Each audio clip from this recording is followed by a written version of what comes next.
Aquí comienza Entendiendo los Tiempos. Con ustedes, su anfitrión, Eduardo Saladín.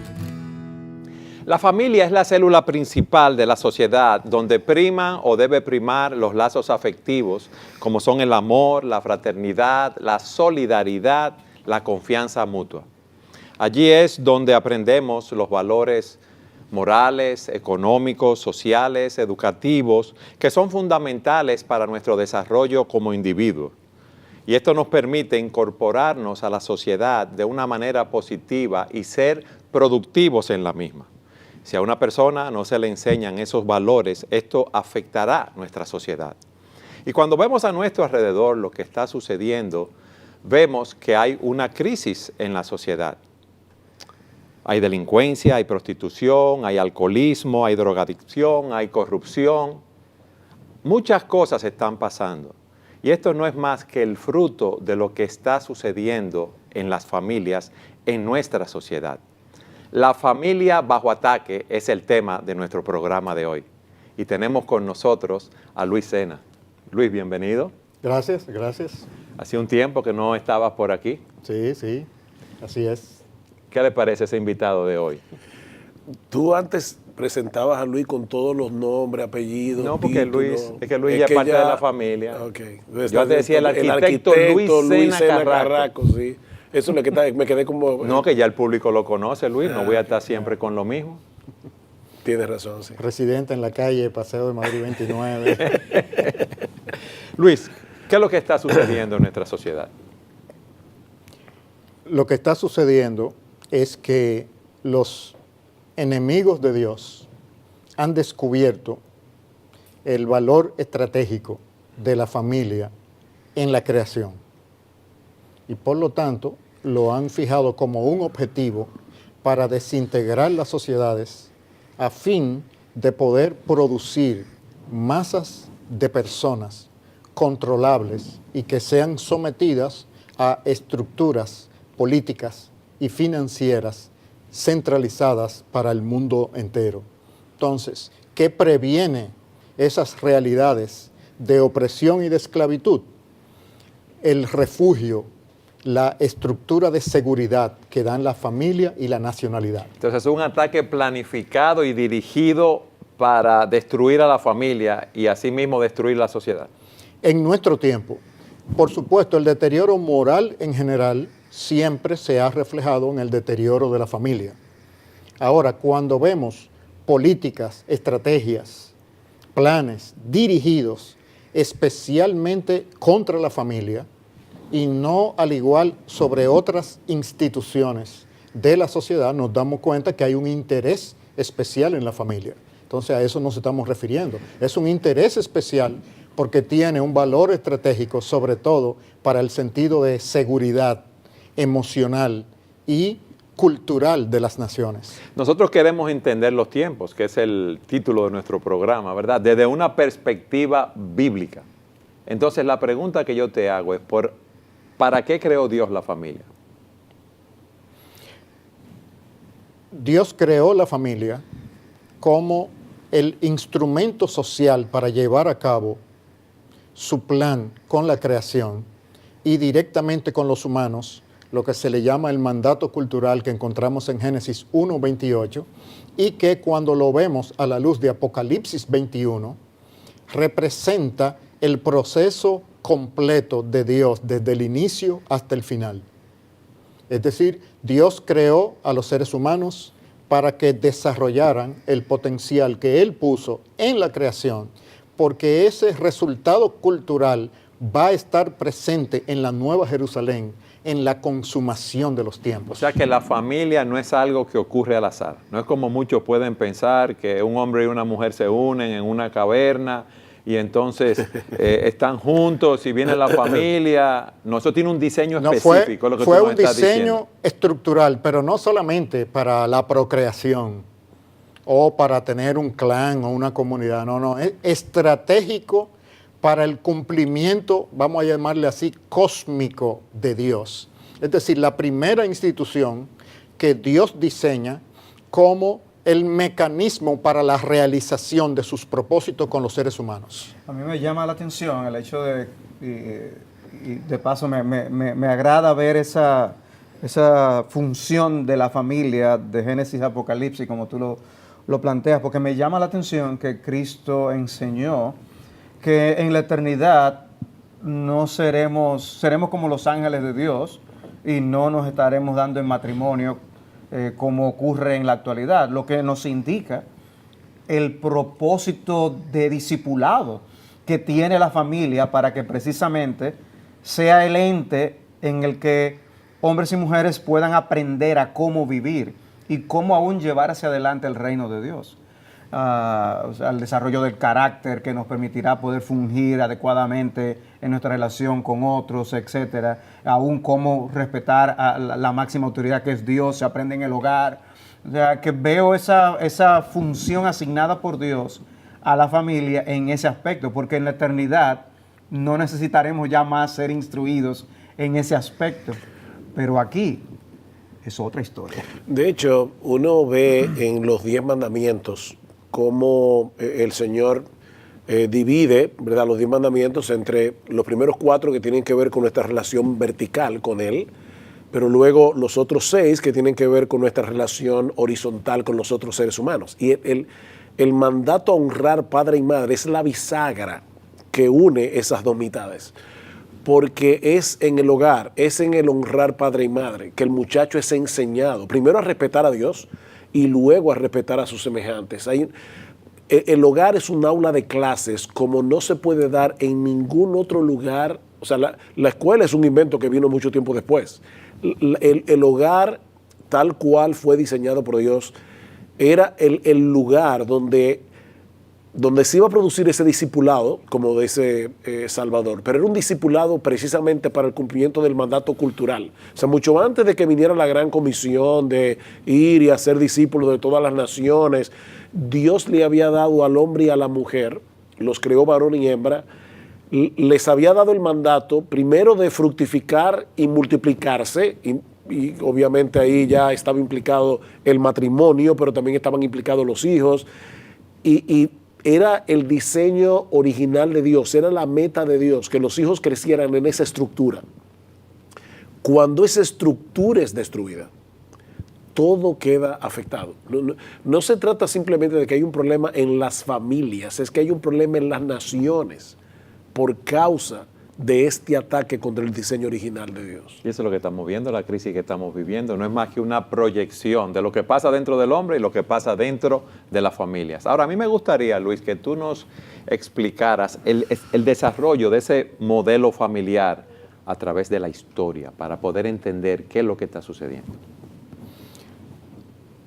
Bueno, a través de toda la historia sería... Bueno, en Occidente, lo que compete a nosotros. Sobre todo, pudiéramos enfocarnos en el proceso de transformación de la familia romana, porque el cristianismo nace bajo el Imperio Romano. Entonces, ¿qué pasó con la familia romana como consecuencia del discipulado cristiano? Debemos recordar que la familia romana era una especie de mini estado totalitario. El padre de familia tenía una autoridad absoluta, inclusive sobre la vida de los esclavos, de los hijos y bajo ciertas circunstancias de la esposa también. O sea, era un poder absoluto. Cuando entra el cristianismo, no entra destruyendo esa institución y sustituyéndola, por ejemplo, por el modelo de familia hebrea. No.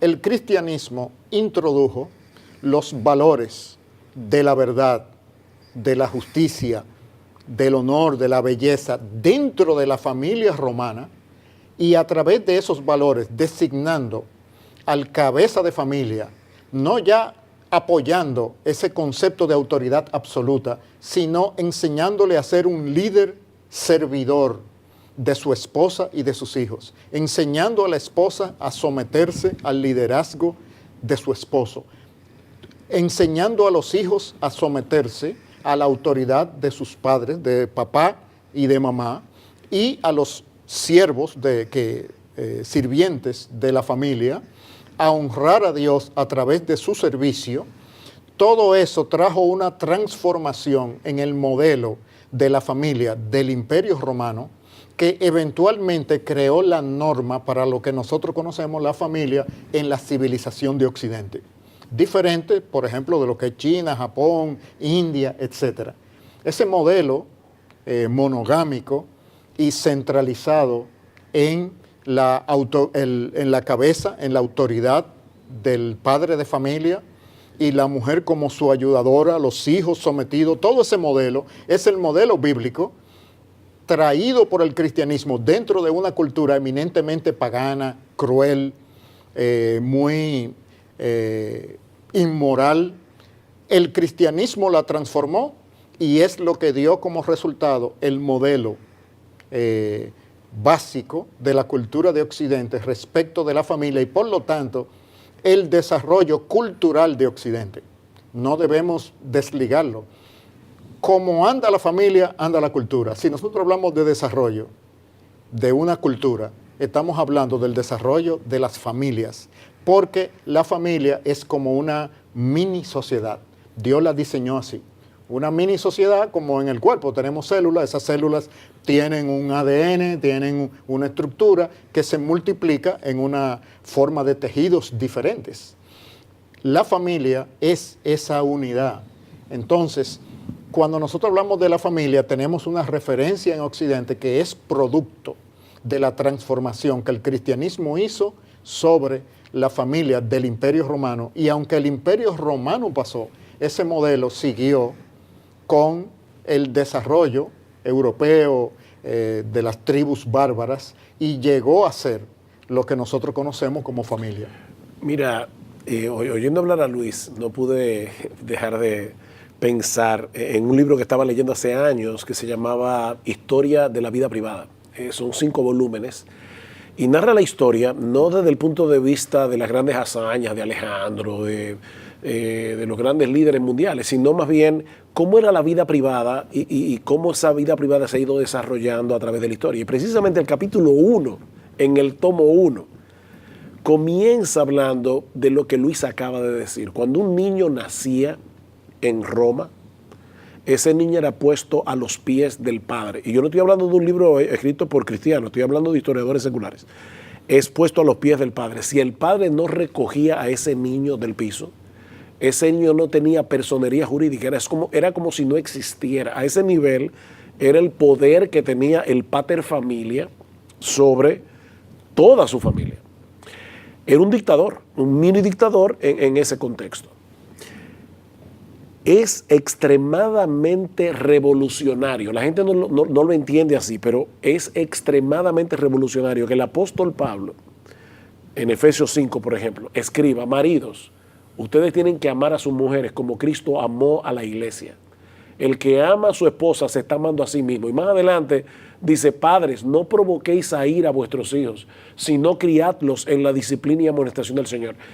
Yo me imagino cuando esas cartas eran leídas en las iglesias del Nuevo Testamento, la gente tenía que quedarse boquiabierto porque se estaba introduciendo una ética completamente diferente. De manera, Eduardo, Salvador, Luis, que esos que hoy se degañitan hablando en contra de los tabúes cristianos y en contra del cristianismo, no tienen ni idea del beneficio que ellos mismos han cosechado de ese cristianismo que ellos están atacando. Porque sin la fe cristiana nosotros viviríamos en medio de una barbarie insoportable.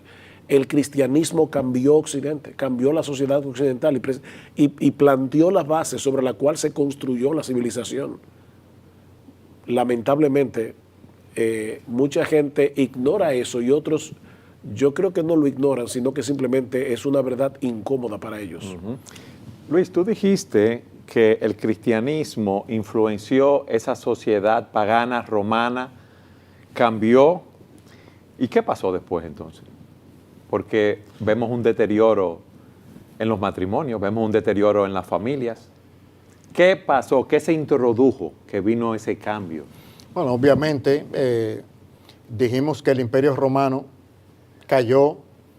Viene la época del desarrollo de lo que se ha llamado la Edad Media Y todavía las estructuras culturales de las diferentes, no naciones, porque no se habían formado los estados nacionales, sino todos esos grupos que organizaban sobre todo lo que llamamos el continente europeo, influenciado por el cristianismo. Había un instinto natural creado por Dios que daba cierto sentido de estabilidad en las familias. Es lo que Cristo llama el afecto natural. Ese afecto natural, porque en todas las sociedades, esa estructura que Dios planteó para los seres humanos sigue operativa, sigue estorbada por el pecado y sus consecuencias, pero sigue activa. Entonces, siguió activa. Ahora bien, cuando los humanos fueron seducidos por un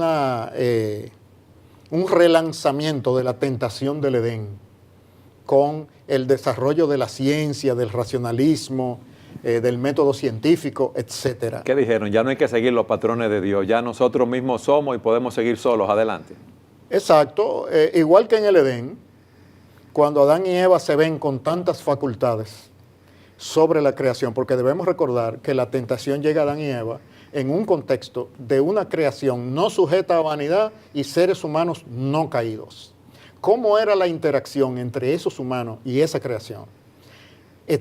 La mecánica cuántica se queda corta con lo que pasaba ahí. Entonces, Satanás le trae, pero vean acá, si ustedes tienen todo este poder y toda esta capacidad parafraseando, ¿verdad? ¿Para qué ustedes necesitan a Dios? Igualmente, cuando los seres humanos descubren esa posibilidad de descubrir el orden natural y aplicarlo, la misma tentación viene. ¿Para qué necesitan a Dios si ustedes pueden desarrollar la sociedad y desarrollar la tecnología? Entonces vino ya una reformulación del ataque de todas las estructuras naturales que Dios había creado en los seres humanos. Yo quiero que tú nos sigas hablando de esa reformulación del ataque sobre la familia en el próximo segmento. Siga con nosotros en su programa Entendiendo los Tiempos.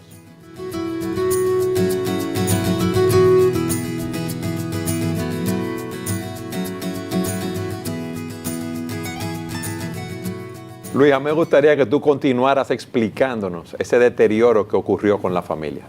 Sí, en general, estamos hablando, obviamente, del tiempo de la Ilustración. ¿Qué era la Ilustración, Luis? Es ese periodo donde los humanos, debido al auge del racionalismo, empezaron a descubrir el potencial que Dios había puesto en su creación y, por lo tanto, a endiosarse. ¿Ellos le dieron la preeminencia a la razón? Bueno, porque debemos recordar que durante muchos siglos, estamos hablando de la cultura europea eminentemente, estuvo subyugada por un cristianismo deformado que espiritualizó la vida a un nivel insoportable. Entonces, cuando a través del método científico, a través de las influencias del pasado, de lo griego, etcétera, de la misma escritura, se descubre que los seres humanos fuimos creados como seres racionales y con la capacidad de descubrir el orden natural y aplicarlo, con el objetivo de que lo hagamos para la gloria de Dios, pero por razón del pecado también se aplicó en desobediencia. Ante ese deslumbramiento, uno de los principales objetivos fue la palabra de Dios, desmeritar la palabra de Dios para enfatizar la razón humana y, junto con la palabra de Dios, tratar de neutralizar los valores que esa palabra enseña y que están ligados al buen orden de la creación. Debemos recordar que nosotros vivimos en una creación sobrenatural, no natural. Entonces, ese sobreénfasis en la naturaleza, en el método científico, hizo poco a poco ir descartando o buscando excusas para públicamente descartar el valor de la palabra de Dios, para poner de lado la moralidad cristiana y ponerla, arrinconarla, para entonces proponer un ídolo, el ser humano, el hombre racional, como el ídolo a ser adorado, es decir, el hombre es su propio Dios. Por supuesto, no todos los hombres, no los de raza oscura, no los pobres. O sea, porque cuando nosotros decimos el hombre, es como fue un pacto de toda la humanidad. No, eso no tuvo igualmente parejo. Aún en las sociedades donde eso se dio, no era uniforme entre todas las clases socioeconómicas. Había discriminación. Claro, era una discriminación sobre la base del poder político, utilizando a los intelectuales y el poder económico para subyugar a las masas. No era gratis. Entonces, ese deterioro para llevar a cabo ese objetivo, las élites intelectuales propusieron una serie de medidas que desvirtuaba la moralidad cristiana y dentro de ello el valor del matrimonio, el valor de la familia, el valor de la sexualidad como elementos estratégicos. No, ni siquiera tan estratégicos como hoy en día. Hoy en día el ataque es más dirigido.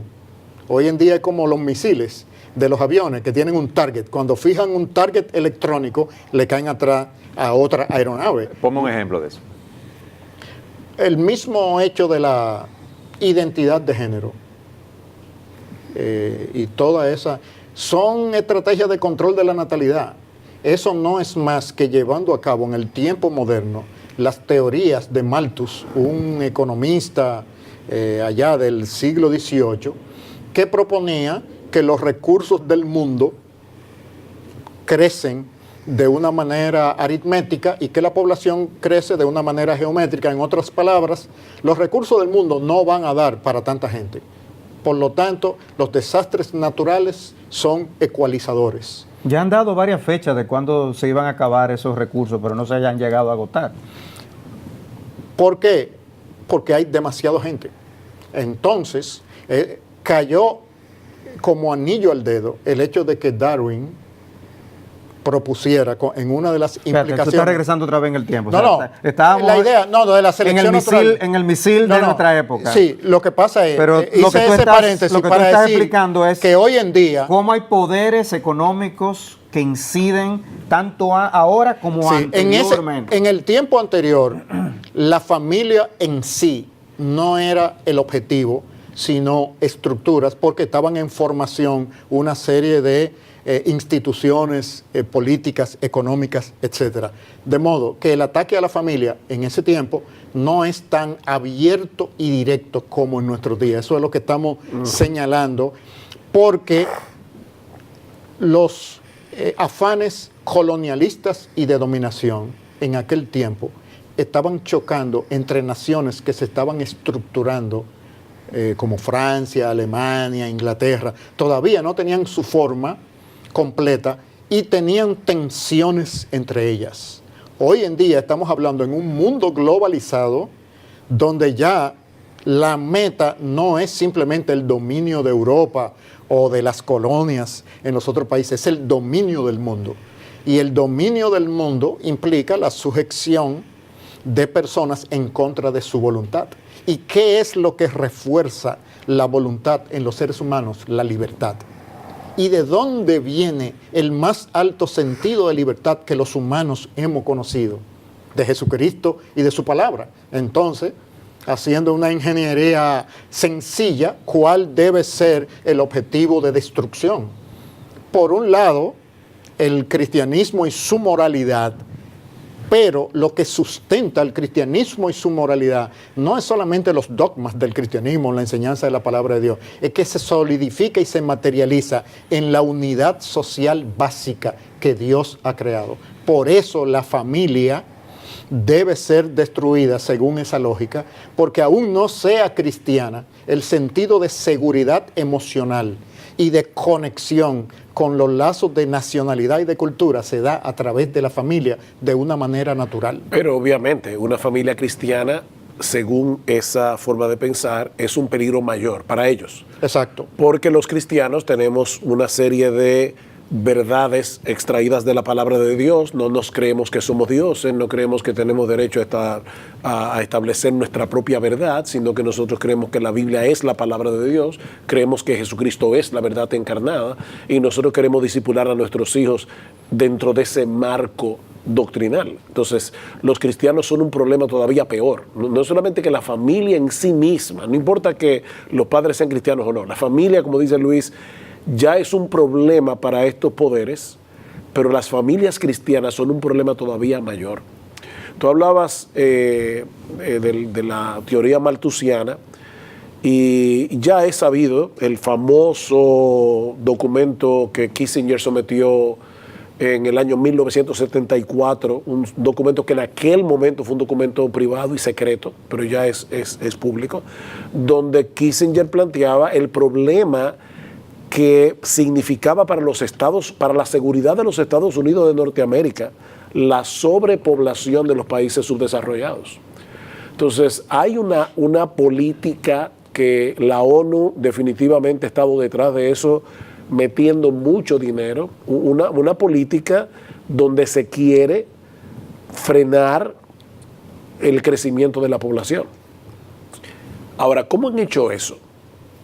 Nosotros conocemos países, yo no sé si eso aquí en el programa, si eso se debe, ¿verdad?, hablar públicamente o no, pero nosotros sabemos de países en América Latina donde por lo menos uno me viene a la mente, un caso particular, donde 300,000 mujeres fueron esterilizadas. Obviamente, ¿en qué estrato social? En el estrato social pobre. O sea, la idea es, vamos a esterilizar los pobres para que no haya más pobres en estos países. Señores, es una política neonazi de lo que estamos hablando aquí. Sí, la eugenesia. Una eugenesia neonazi. ¿Saben ellos, la ONU, Planned Parenthood, que fue parte de toda esa maraña, de todo ese andamiaje?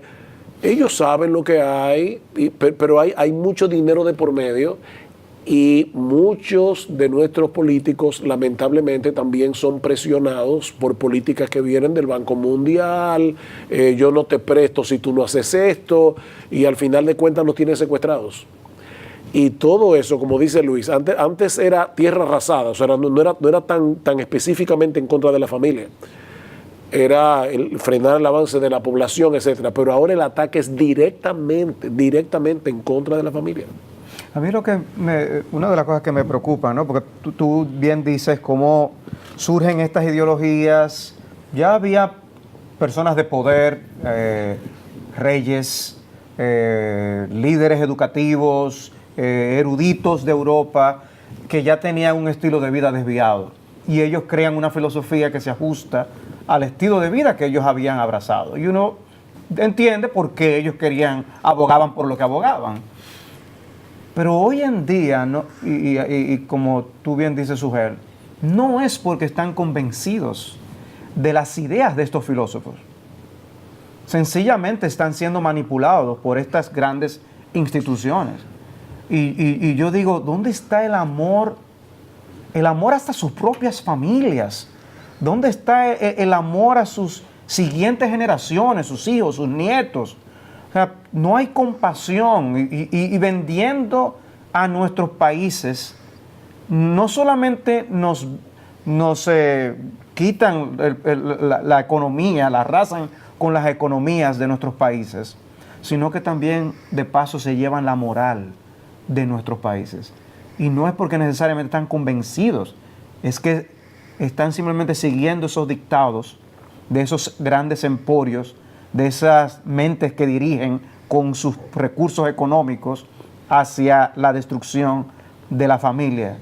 Ayúdanos a entender un poquito más eso. Bueno, la creación caída lo que aplica en sentido natural es la ley de la selva, la ley del más fuerte. No debemos sorprendernos de que los poderes temporales se organicen en contra de los propósitos de Dios. Eso es lo que debemos esperar en la creación caída. La respuesta de Dios es el reino de Dios, la iglesia en el mundo. Esa es la respuesta. La iglesia funciona como el sistema inmunológico de la sociedad humana. Mientras el sistema inmunológico es fuerte, van a haber bacterias y virus y enfermedades, pero van a ser resistidos. Si deprimimos el sistema inmunológico, entonces esas enfermedades oportunistas y esos males se desarrollan en el cuerpo humano. Así, me has hecho sentir como medio glóbulo blanco, con esa descripción que tú has dado. Entonces, eso es lo que es la iglesia en la sociedad. Y las células de la iglesia son las familias.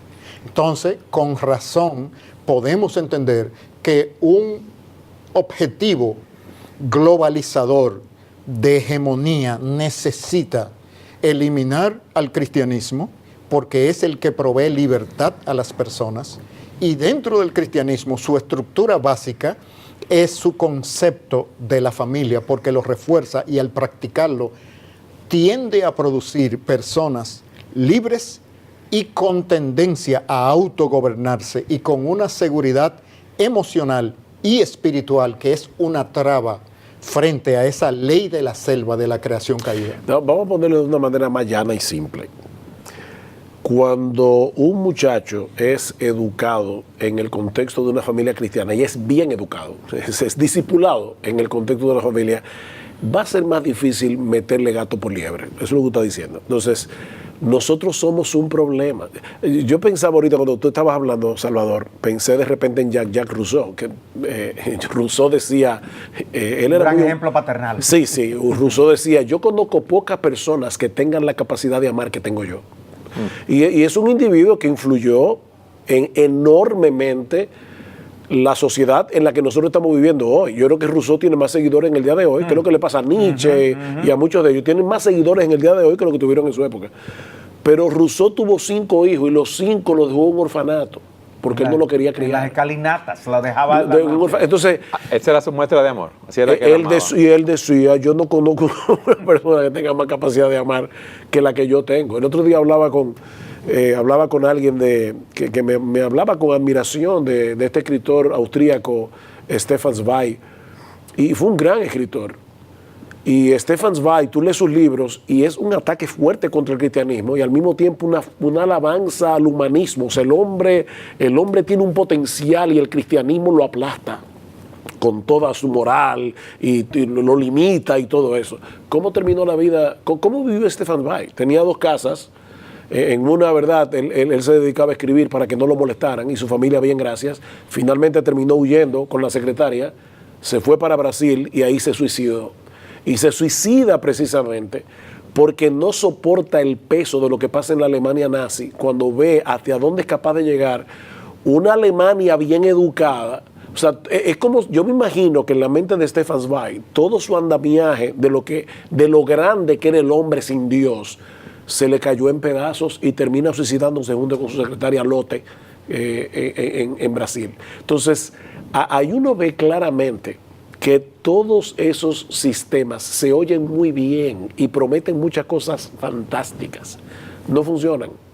Solo funciona el cristianismo, porque Dios, el Dios que diseñó el mundo, lo diseñó con un manual. Si tú te sales del manual, no funciona. No funciona. Entonces, ahora, no hay razón para nosotros enfermarnos con las enfermedades de sociedades que han abandonado los principios esenciales de la creación y de la redención.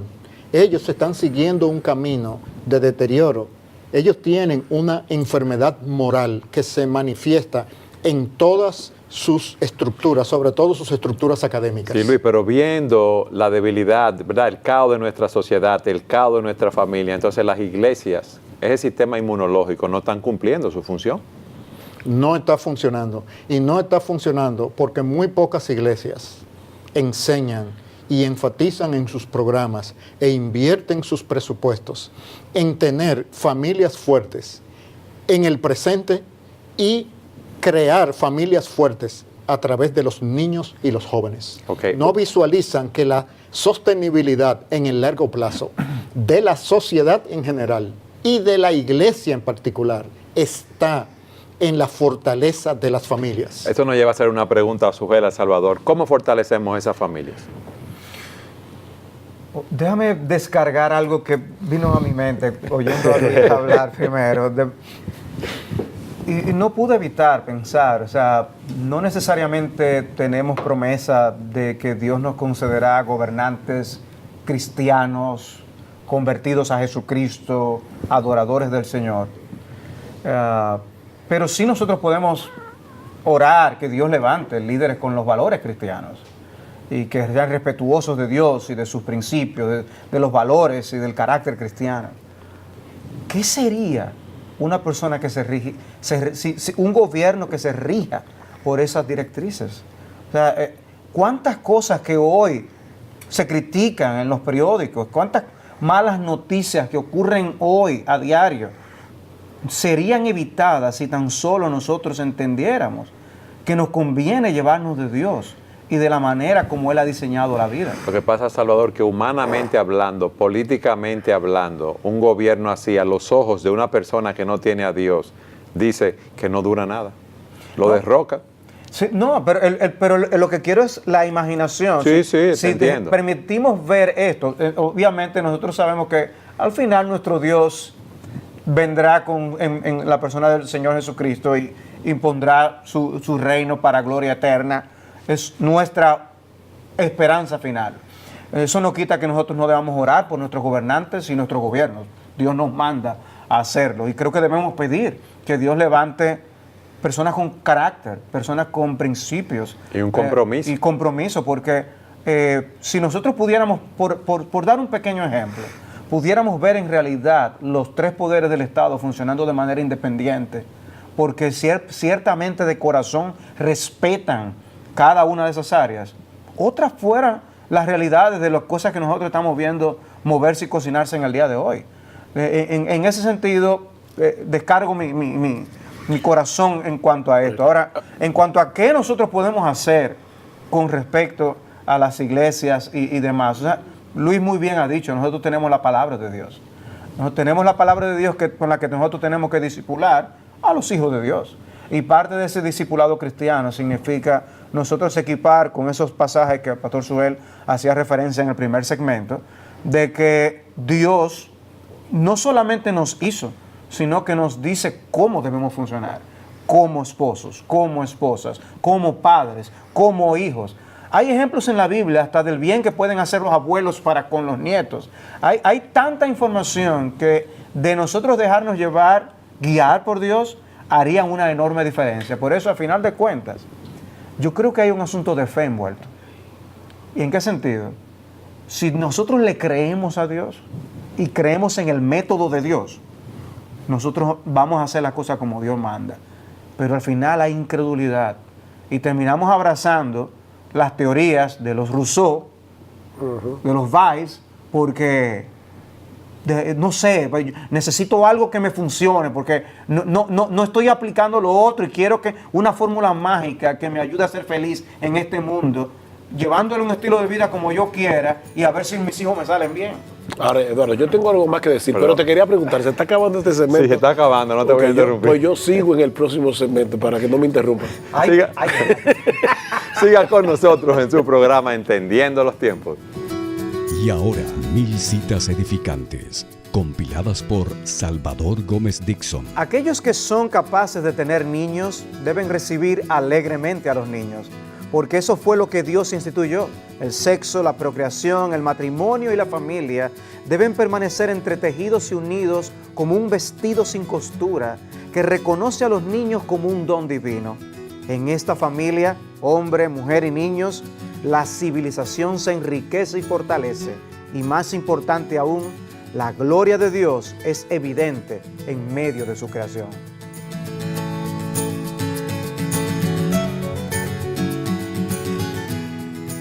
En el segmento anterior veíamos o preguntábamos qué debemos hacer como iglesias para fortalecer a las familias. Y ahí tú tenías la palabra, Suel. Sí, yo creo que Luis dijo algo extremadamente importante. Nosotros como iglesias estamos llamados a predicar la palabra de Dios.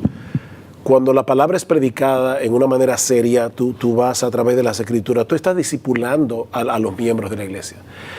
Pero cuando empoderamos a los padres y les hacemos ver su responsabilidad como padres, no solamente de instruir a sus hijos, y aquí yo quiero ser sumamente enfático, no solamente de instruir a sus hijos, sino de modelar esa palabra delante de ellos, nosotros estamos creando una familia fuerte.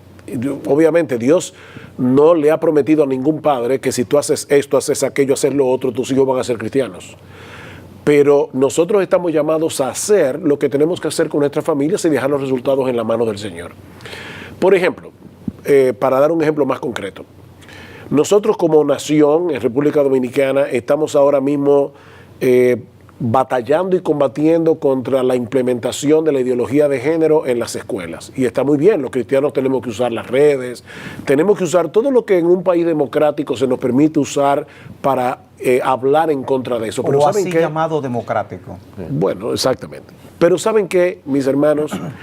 Yo creo que nosotros le hacemos un débil favor a nuestras familias si nos limitamos a combatir la ideología de género. Por ejemplo, y en nuestras casas los hombres no están modelando delante de sus hijos y delante de su esposa la verdadera masculinidad. En otras palabras, cuando un hombre abusa de su autoridad, él dice ser cristiano, pero es un abusador, él está abusando de su autoridad o está claudicando de su autoridad porque es un hombre débil. Tú puedes gritar todo lo que tú quieras en contra de la ideología de género. Tú estás contribuyendo a la confusión que esa ideología está tratando de implantar en nuestra sociedad. Cuando nuestras mujeres no están exaltando la verdadera femineidad, no están modelando esa femineidad delante del mundo, pero sobre todo delante de nuestros hijos y delante de nuestras hijas. ¿Qué hacemos nosotros gritando en contra de la ideología de género cuando en el mismo hogar se está gestando una confusión que es igual o peor? Porque yo puedo aislar a mis hijos de ciertas influencias, pero yo no puedo aislar a mis hijos de mi influencia. Mi influencia va a ser determinante si yo soy un hombre que toma en serio la palabra de Dios o no, independientemente de que nadie es perfecto, ¿verdad? Mira, aún hasta el hecho de que nadie es perfecto. Cuando un hombre verdaderamente masculino, de acuerdo al punto de vista de la Biblia, comete un error delante de sus hijos y le pide perdón a sus hijos, él está modelando la verdadera masculinidad. Él no se está presentando como don perfecto que nunca se equivoque, contra quien nadie puede señalarle absolutamente nada. No, él es un ejemplo aún dentro de sus mismas equivocaciones cuando pide perdón. Es un ejemplo de humildad, es un ejemplo de piedad, es un ejemplo de amor. Entonces, nosotros los pastores debemos predicar la palabra de Dios, nosotros debemos entrenar a nuestros padres en la cosmovisión bíblica, entrenarlos a pensar bíblicamente, pero tenemos que exhortarles con urgencia a modelar esa verdad delante de la sociedad, en su trabajo, pero sobre todas las cosas en el seno de la familia. Yo creo que esa es una manera eficaz de nosotros fortalecer nuestras familias que están bajo ataque. En otras palabras, la familia es un campo de ministerio y el cabeza de familia, el padre, es el pastor. Es decir, no es solamente la iglesia institucional, formal, sino cada familia cristiana es una esfera de ministerio, porque en el rol de los padres y en el rol del padre de familia sobre todo, es que los niños comienzan a percibir la idea de Dios antes de que puedan entender la idea abstracta de Dios. Ellos la ven modelada en sus padres. En otras palabras, el padre de familia tiene la grave responsabilidad de modelar a Dios delante de otros seres humanos, que la formación de su carácter y su estructura emocional y mental va a permanecer por la eternidad. Entonces, es una gran responsabilidad que debe ser insertada en los niños para que cuando sean adultos estén plenamente convencidos de la implicación de lo que significa ser padre y ser madre en una familia. Ahora, los padres de esta generación, al igual que de otras generaciones, no tienen esa conciencia. Y están entregando a sus hijos, a sus hijas, a la televisión, a los videojuegos, a estar con un teléfono móvil. Y Hay una dejadez, hay una irresponsabilidad en no cumplir con el llamado que Dios nos hace de ser aún protectores y pastores de nuestros hijos en nuestros hogares. Nosotros tenemos todo que ver con lo que está entrando a sus mentes y corazones. Tenemos todo que ver con las influencias que llegan, aún hasta las amistades que les permitimos que ellos tengan, porque las malas conversaciones corrompen las buenas costumbres. Si yo entro en una dejadez, si yo entro en una irresponsabilidad, yo estoy entregando la siguiente generación en manos de los enemigos de Dios. Proteger a la familia, por eso, es proteger al reino de Cristo. Proteger a la familia es proteger a las iglesias igualmente. Nosotros no podemos permitir, aún corroborando con todo lo que Sugel decía de lo que es nuestro deber en cumplir con los roles que Dios nos asigna y ser un ejemplo para no dar pie a que las feministas o los feministas, porque también muchos apoyan el feminismo, piensen que nosotros estamos de acuerdo con el abuso o que nosotros no tendemos, no nos preocupa el hecho de que hayan religiosos cometiendo violaciones por ahí. No, esas cosas están horriblemente mal. Pero lo que digo es también Dios nos ha llamado a ser defensores de la verdad, ser defensores del Evangelio, ser defensores del pueblo de Dios. Y en ese sentido, yo creo que también los padres tienen un lugar, un deber que cumplir cuando ven que estas amenazas se ciernen sobre nosotros, en hacer una oposición con todas las de la ley, respetando todos los principios que haya que respetar, pero usar todos los recursos que estén a su disposición, ya no la iglesia como institución, sino los creyentes como hijos de Dios y representantes del reino de Dios aquí en la tierra, cumpliendo un papel para frenar esas ideas. Yo pienso en las universidades, por ejemplo. Universidades que venden estas ideas simplemente porque algunos filósofos las dijeron en los siglos anteriores y las diseminan con una fuerza y una vehemencia, y nosotros nos vamos a quedar callados cuando vemos que pisotean los principios y los valores que han sustentado la sociedad a lo largo de los siglos.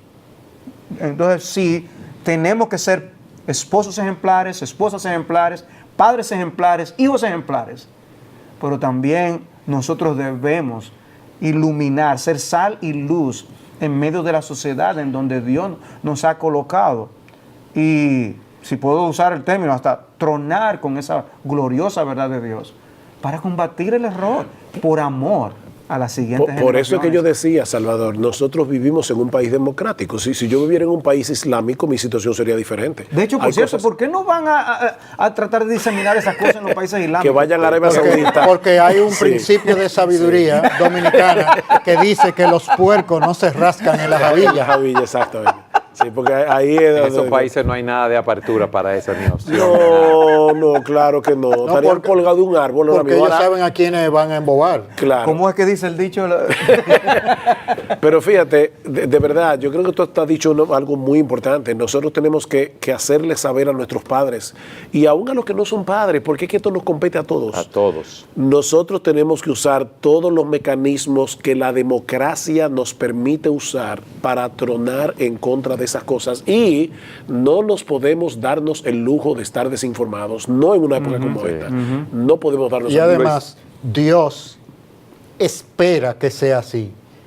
No hacerlo y no tomar esa posición, no defender el reino de Dios en toda esfera donde nosotros tengamos influencia, tiene repercusiones en cuanto a el honor y la gloria que Dios espera que nosotros defendamos. O sea, no es simplemente algo que nos protege a nosotros como individuos o aún a nuestra familia. Es decir, nosotros somos esclavos comprados por precio. Nosotros pertenecemos a un Señor. Ese Señor tiene una gloria y un honor. Donde quiera que el honor de ese Señor al que servimos sea mancillado, nosotros tenemos que estar de frente. No hay ningún otro objetivo de ser un discípulo de Cristo y estar en este mundo. Luis, ¿qué podemos hacer entonces como ciudadanos ya para nosotros proteger a la familia? Debemos saber que los ciudadanos se fabrican. ¿Cómo así, Luis? Se fabrican genéticamente en la familia, se fabrican mentalmente a través de la educación que se da en la familia, en las escuelas, a través de la cultura, se fabrican espiritualmente discipulándolos dentro de la iglesia. Es necesario que para preservar nuestra nación y para preservar nuestras iglesias, nosotros comencemos a formar los futuros ciudadanos que van a ser los líderes de la nación. ¿Y no se supone que las familias cristianas los están formando ahora, Luis? Los resultados evidencian que no es así. ¿Por qué? Porque el cristianismo no está afectando a nuestra sociedad, los cristianos. Porque la influencia cristiana en la cultura occidental en general ha ido decayendo, y la defensa del honor y la gloria de Dios en las diferentes esferas de la cultura, no se ve el liderazgo de los cristianos que están en esas esferas. Todos esos proyectos internacionales que menosprecian la moralidad cristiana, el deterioro de la familia, hubo cristianos que se enteraron que se estaban cocinando, ¿Dónde está la voz de alarma que ellos comunicaron?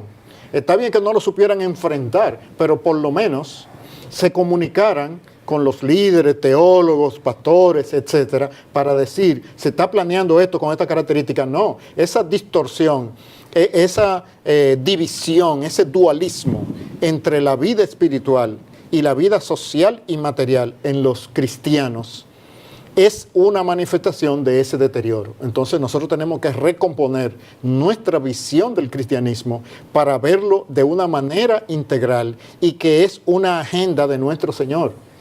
La agenda de Jesucristo es el dominio del mundo. Es el dominio del mundo y mandó a su gente, adelántenlo, que yo lo termino. Nosotros no sabemos cuándo el pastelero le va a poner el suspiro y le va a poner el cherry al final. Mientras tanto, él dijo, preparen la masa y horneen mi reino, que cuando venga yo lo termino. Entonces, la tarea de cada generación de cristianos es adelantar el reino de Dios. ¿Cómo se adelanta el reino de Dios? Discipulando personas, evangelizándolas y discipulándolas, para que el reino de Dios se manifieste en todas las esferas de la sociedad. Entonces no es una tarea simplemente restringida a la función de la iglesia local. El ámbito de actividad de Jesucristo es la sociedad completa y para eso se necesitan personas bien discipuladas en cada esfera y con la disposición de defender el honor de Jesucristo al precio que sea. Por si alguien se pregunta de dónde Luis sacó eso, solamente quisiera citar las famosas palabras de Jesús antes de ascender a los cielos. Toda autoridad me ha sido dada en el cielo y en la tierra, toda autoridad, no parte, no un 90%, toda autoridad como el Mesías, como el Dios encarnado, me ha sido dada en el cielo y en la tierra. Por tanto, id y haced discípulos en todas las naciones, bautizándolos en el nombre del Padre y del Hijo y del Espíritu Santo, ahí está la iglesia, y enseñándoles a guardar todo lo que os he mandado. O sea, Cristo no da sugerencias, Él es Rey de Reyes, Él es Señor de señores. Y fíjense que no dice ni siquiera enseñándoles todo lo que yo os he mandado. No. Enseñándoles a guardar todo lo que yo os he mandado. Y he aquí, yo estoy con vosotros todos los días hasta el fin del mundo. Cristo es Señor de la cultura, Él es Señor por encima de todo. Y nosotros debemos ir a ser discípulos, no importa si es chino, si es japonés, si es de Arabia Saudita, todo el mundo debe someterse al señorío de Jesucristo, porque tarde o temprano toda rodilla se doblará y toda lengua confesará que Jesucristo es el Señor. Algunos, lamentablemente, antes de ser condenados eternamente en el infierno, y otros que se sometieron a ese señorío cuando todavía había tiempo de creer y arrepentirse en ese Rey de Reyes y Señor de señores. Y entonces el otro lado de esa moneda es que siguiendo las directrices de Cristo, las directrices bíblicas sobre la familia, es donde se realiza el mayor grado nuestro sentido de felicidad como seres humanos. No es de beneficio para Dios, es que su diseño es el diseño para nuestra felicidad y para el mayor logro de relaciones armoniosas y justas dentro de nuestras sociedades y dentro de nuestras familias. Pero Luis, tenemos tiempo. Tenemos tiempo, yo voy a hacer una pregunta, pero no te preocupes, haz la pregunta. Mira, es que de verdad, es que el domingo voy a hablar acerca de ese tema en nuestra propia iglesia. Imagínate el impacto que tendría para un jovencito de 10 años que vive en un hogar que no es perfecto, pero papi ama a mami, los roles de cada uno, masculino, femenino, están claramente delineados, ese niño se siente seguro en el contexto de su hogar, y viene alguien a decirle, no, la verdadera felicidad está en que un hombre se vaya con otro hombre, una mujer con otra mujer, la familia tradicional tiene que ser desmantelada. Ese niño va a decir, acá, pero eso no es lo que yo veo en mi casa. Ese es el punto. Nosotros estamos vacunando a nuestros hijos en contra de esas ideologías. Cuando ellos pueden ver, modelar el resultado que trae, el fruto que trae, vivir en un hogar donde las cosas funcionan al derecho. Y de ahí el final tan trágico de todos esos personajes que hemos mencionado. Esos que hemos mencionado y otros más que han sido los precursores de todos estos movimientos liberales. Ha sido un final muy trágico y esa nota tuya sobre dónde poder nosotros desarrollar esa verdadera felicidad es animante. Luis, todas esas políticas, tú has dicho, vienen impuestas internacionalmente y nuestros líderes civiles, políticos, las han adoptado. ¿Qué pueden hacer? ¿O qué podemos hacer? Bueno, los líderes no pueden hacer nada porque ellos están presos. Entonces, tal vez... Pero Luis, nadie lo obliga a hacer eso. Claro que sí. Su conveniencia Claro política. que sí. Nuestras naciones no son libres. Nuestras naciones están amarradas en un sistema económico globalizado. Nosotros vivimos en una economía globalizada donde los participantes no tienen todo el mismo poder. Los líderes políticos de la República Dominicana no tienen alternativa.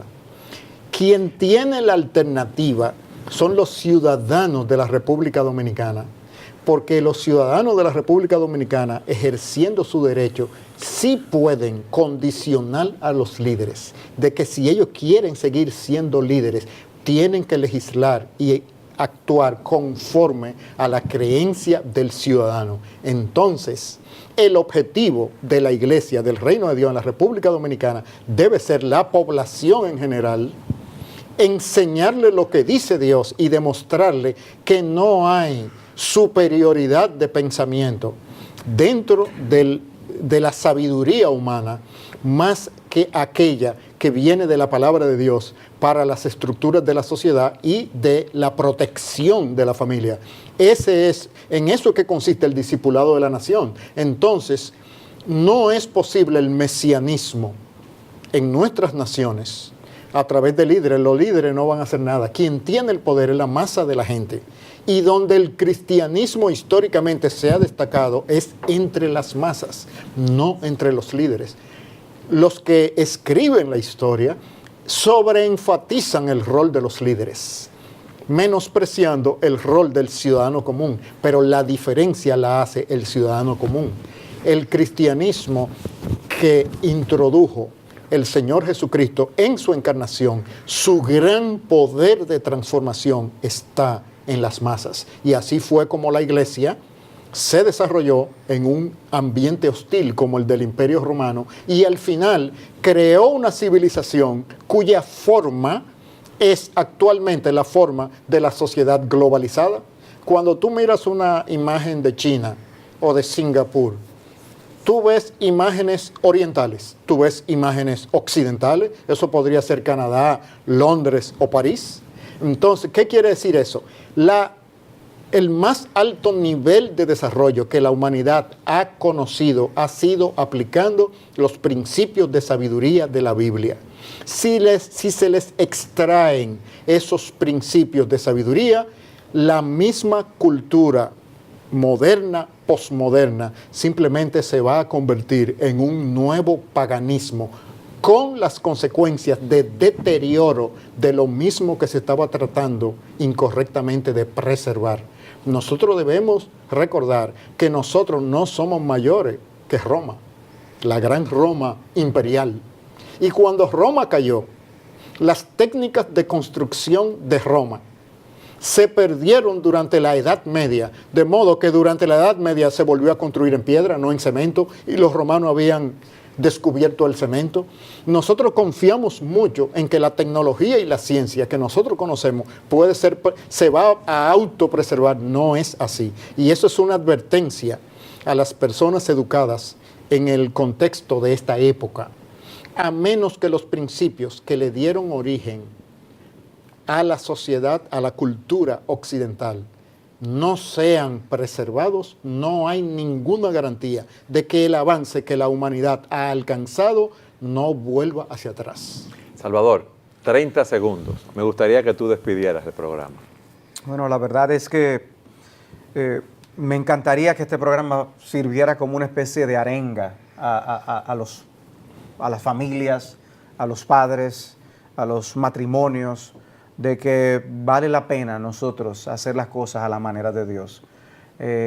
Tenemos a los árbitros en contra, tenemos al público en contra, podemos tener al estadio en contra, el terreno de juego en contra, pero tenemos al Rey de Reyes y al Señor de Señores de nuestro lado. y Él va a ganar y nosotros vamos a ganar con Él, pero es solamente a su manera. Confiemos en el Señor y en el poder de su palabra. Gracias por haber estado con nosotros en su programa Entendiendo los Tiempos.